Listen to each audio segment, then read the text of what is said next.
जय हिंद साथियों, स्वागत है आपका अपने YouTube channel MS defence study पर। साथियों, बात करने वाले हैं आर्मी अग्निवीर एग्ज़ाम के लिए जीके जीएस के कुछ महत्वपूर्ण क्वेश्चनों पर हम डिस्कस करने वाले हैं, जो कि आपके साथियों आर्मी अग्निवीर एग्ज़ाम के लिए इम्पोर्टेंट रहने वाले हैं। दोस्तों, लगातार जो है वो क्लासें आपकी चल रही है आर्मी अग्निवीर के लिए। तो 29 अप्रैल के आर्मी अग्निवीर एग्ज़ाम के लिए ये क्लासें आपके लिए बहुत ही महत्वपूर्ण क्वेश्चन ये रहने वाले हैं साथियों। तो वीडियो को पूरा अंत तक ज़रूर देखिए। चैनल पर यदि नए हैं तो चैनल को भी ज़रूर सब्सक्राइब करें। यहाँ से आपके क्वेश्चन ज़रूर आपके पूछे जाने वाले साथियों, किसी न किसी शिफ्ट में आपको ज़रूर यहाँ से क्वेश्चन आपको 100% देखने को मिलने वाले हैं। तो साथियों, चैनल से जुड़े रहें, चैनल को सब्सक्राइब ज़रूर कर लें। और साथियों, इन क्वेश्चनों की जो पीडीएफ है वो आपको हमारे टेलीग्राम चैनल पर मिल जाएगी। टेलीग्राम चैनल का लिंक है वो डिस्क्रिप्शन में दिया गया है, वहाँ से जाकर आप टेलीग्राम चैनल को ज्वाइन कर सकते हैं और इन सभी क्वेश्चनों की जो पीडीएफ है वहाँ से आप डाउनलोड कर सकते हैं। तो चलिए साथियों, स्टार्ट करते हैं आज की इन क्वेश्चनों को। तो पहला क्वेश्चन है आपकी स्क्रीन पर साथियों। यदि आपको आंसर पता है तो कमेंट सेक्शन में भी आप जरूर आंसर दीजिए। क्वेश्चन है, किस यौगिक को मिल्क ऑफ मैग्नीशिया कहते हैं साथियों? जल्दी से कमेंट सेक्शन में आंसर दीजिए। यहाँ पर पूछा है आपके, किस यौगिक को मिल्क ऑफ मैग्नीशिया कहते हैं साथियों? तो साथियों, बात करें मैग्नीशियम हाइड्रोक्साइड, किसको? मैग्नीशियम हाइड्रोक्साइड को कहते हैं आपका मिल्क ऑफ मैग्नीशिया। तो राइट आंसर हो जाएगा साथियों आपका ऑप्शन नंबर बी। क्या हो जाएगा? ऑप्शन बी आपका करेक्ट आंसर हो जाएगा साथियों। और आशा करता हूँ आप सभी ने ही ऑप्शन बी ही दिया होगा इस क्वेश्चन का right answer. Question number next देखिए, किस ग्रह का गुरुत्वाकर्षण बल का मान सर्वाधिक होता है साथियों? जल्दी से कमेंट में आंसर दीजिए कि किस ग्रह पर गुरुत्वाकर्षण बल का जो मान है वो सर्वाधिक होता है। तो साथियों, बृहस्पति। किसका?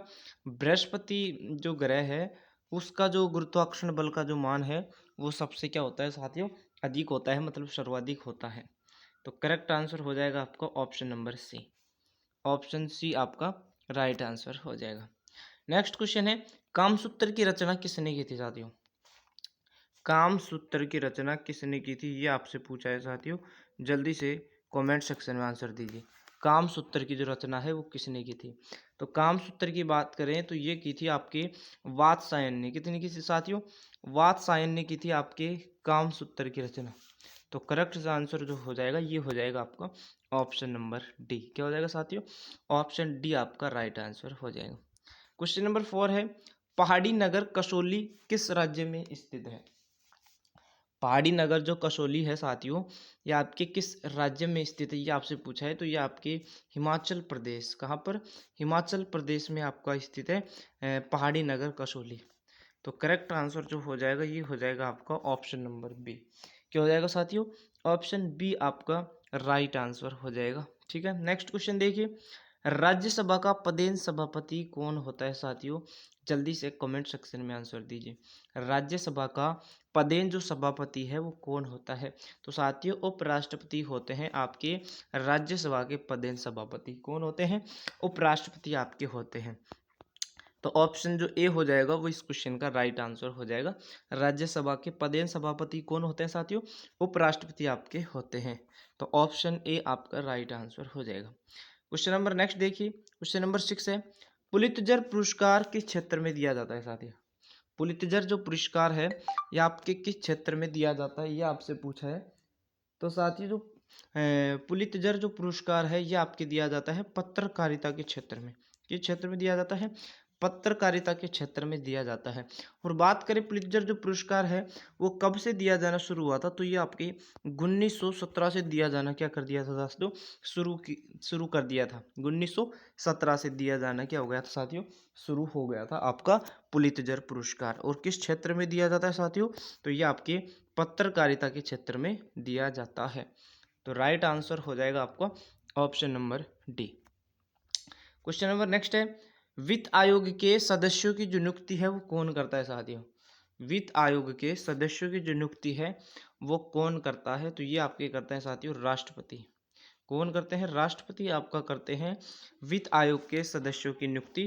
तो राइट आंसर हो जाएगा आपका option number C. Next question की ओर बढ़ते हैं। नेक्स्ट क्वेश्चन है, यदि वायुमंडल ना हो तो पृथ्वी से आकाश किस रंग का दिखाई देगा साथियों। यदि वायुमंडल न हो तो पृथ्वी से जो आकाश है साथियों, ये आपके काला रंग का दिखाई देगा। कैसा दिखाई देगा साथियों? काला रंग का आपके दिखाई देगा। तो राइट आंसर जो हो जाएगा आपका, ये हो जाएगा आपका ऑप्शन नंबर डी इस क्वेश्चन राइट आंसर हो जाएगा। नेक्स्ट क्वेश्चन है क्वेश्चन नंबर 9, विधान परिषद के सदस्यों का जो कार्यकाल है वो कितने वर्ष का होता है। यहाँ पर आपसे पूछा है कि विधान परिषद के सदस्यों का जो कार्यकाल है ये कितने वर्षों का होता है। तो ये आपके होता है 6 वर्ष का। कितने वर्ष का होता है? 6 वर्ष का आपका होता है साथियों विधान परिषद के सदस्यों का कार्यकाल। तो आपका जो राइट आंसर हो जाएगा, ये हो जाएगा आपका option number A. Option A आपका करेक्ट आंसर हो जाएगा साथियों। क्वेश्चन नंबर 10 देखिए, अरुवेली आश्रम कहाँ पर स्थित है साथियों। जो अरुवेली जो आश्रम है ये आपके कहाँ पर स्थित है? तो ये आपके पुडुचेरी में आपका स्थित है। कहाँ पर स्थित है साथियों? पुडुचेरी में आपका स्थित है अरुवेली आश्रम। तो राइट आंसर आज का हो जाएगा option number A. Option A आपका करेक्ट आंसर हो जाएगा।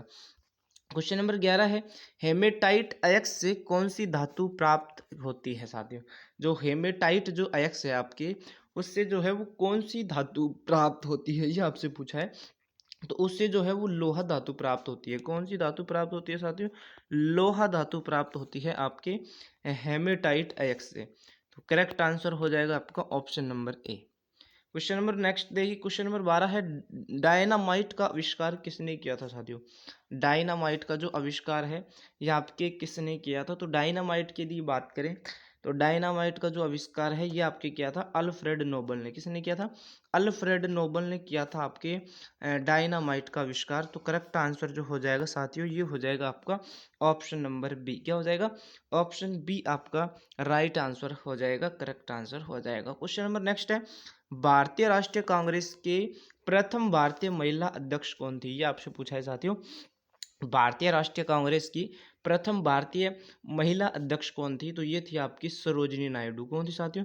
सरोजिनी नायडू थी आपकी भारतीय राष्ट्रीय कांग्रेस की प्रथम महिला अध्यक्ष। तो राइट आंसर हो जाएगा आपका साथियों ऑप्शन नंबर सी इस क्वेश्चन का राइट आंसर हो जाएगा। क्वेश्चन नंबर नेक्स्ट देखिए, ईस्ट इंडिया एसोसिएशन की स्थापना किसने की थी साथियों।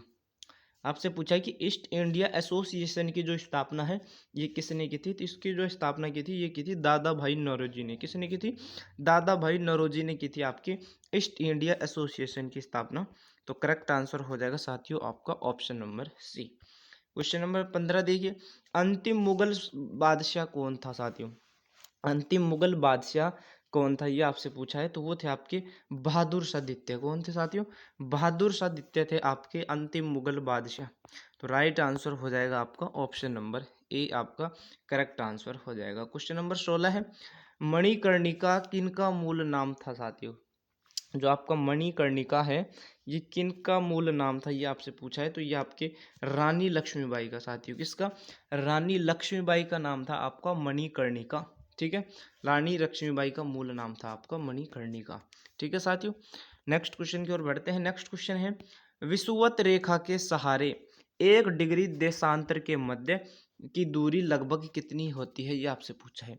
विषुवत रेखा के सहारे 1 डिग्री देशांतर के मध्य की जो दूरी है वो लगभग कितनी होती है। तो वो लगभग जो दूरी है साथियों ये 111.3 किलोमीटर की होती है। कितनी होती है? 111.3 किलोमीटर की दूरी होती है लगभग। तो राइट आंसर जो हो जाएगा ये हो जाएगा आपका ऑप्शन नंबर ए इस क्वेश्चन का राइट आंसर हो जाएगा। क्वेश्चन नंबर 18 है, गुलामगिरी पुस्तक की रचना किसने की थी साथियों। बहुत इंपॉर्टेंट सवाल है साथियों। गुलामगिरी पुस्तक की रचना किसने की थी। तो ये आपके की थी साथियों ज्योतिबा फूले ने। किसने की थी? ज्योतिबा फूले ने आपके की थी गुलामगिरी पुस्तक की रचना। तो करेक्ट आंसर जो हो जाएगा ये हो जाएगा आपका option number D. Question number 19 देखिए, केंद्रीय गन्ना प्रजनन जो संस्थान है ये कहाँ पर स्थित है साथियों।